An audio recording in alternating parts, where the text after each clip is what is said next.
take the scenario which we've already explored, where we have DB2 data, and we have an active database. Let's try this again with DB2 in front. List active databases. We have an active database running on DemoDB. So what we want to do here is we're actually going to remove this guy. So we'll do a DB2 terminate, and then we run the DB2 stop command. And what we should be able to do now as root is I should be able to umount DB2 data, which I have been able to do. Obviously, there was no connections to the database. Everything was shut down. So at this point, I have no DB2 data.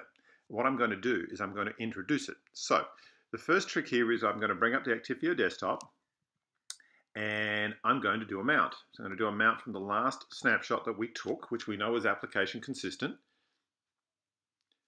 Now, because this is a consistency group, you can't use mount drive and mount point. Mount drive doesn't even apply, this is AIX, but you can't use mount point because there are actually multiple mount points inside a CG. If you want to specify a mount point, then you can't use CGs. You have to literally protect individual file systems. So in this case, I'm going to do a mount.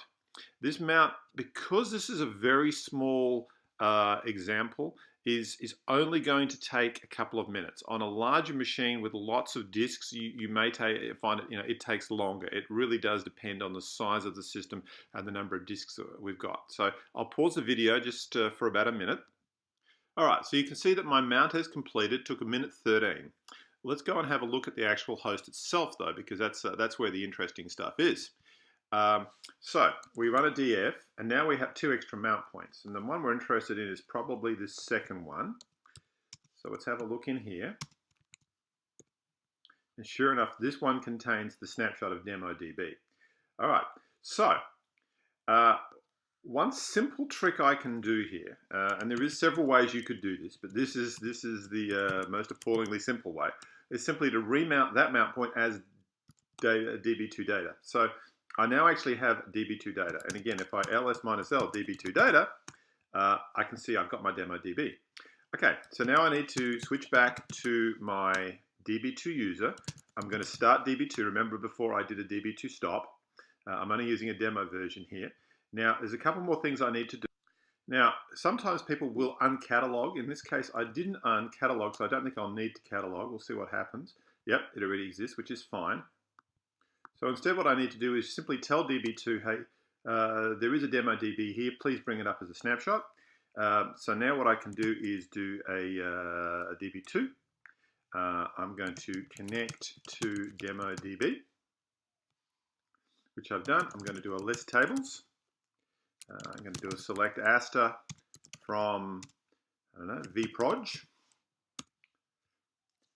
What I've got is a fully working database. So the really neat trick here is, got to remember, not exit, it's quit, is that I am now running DB2 off the snapshotted copy of the disk, not off the source disk.